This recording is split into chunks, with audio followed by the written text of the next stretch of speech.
ไปดีเพื่อนๆจากอาลีฟาร์มน้องมันนี้ก็มาส่งถูกผักไข่คือเก่าเจ้าอาลีฟาร์มก็ส่งถูกผักไข่ทุกๆมื้อนะเจ้าได้บางมื้อก็โพสต์ลงบางมื้อก็บ่โพสต์ลงเจ้าเนาะเพราะว่ามันบ่ส่งปานใดเจ้าเขาโพสต์แต่เรื่องเก่าคอนเทนต์เก่าเจ้าเนาะพวก Facebook YouTube เจ้านั้น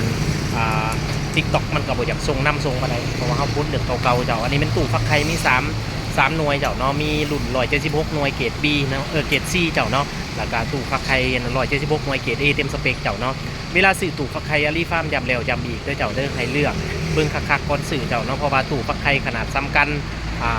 ราคาจะมีความแตกต่างกันเจ้าเนาะเขาต้องเบิ่งที่อะไรประกอบเจ้าเนาะยกตัวอย่างคือ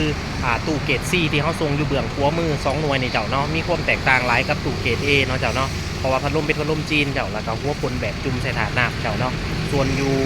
เบื้องซ้ายมือนี่เจ้าเนาะเป็นตู้เกรด A เนี่ยเขาใส่พัดลมฮัตตาริของไทยแล้วเจ้าเนาะแล้วก็มีทั้งคนบอกสปอร์ตของมันเจ้าพงพีกก็จะเป็นโลเบิร์ดสองเจ้าเนาะบอกว่าจะตู่เกรด A B C เนี่ยพงพีกใครเขาจะเห็นในโลมดเจ้าเนาะลากาในส่วนของคิงลอยยังกับพี่กบเจ้าได้ขอบใจหลายๆที่ติดตามมาส้มเปิดเบิ้งรีวิวในโพสต์เนี่ยเขาป้าไปดูเจ้า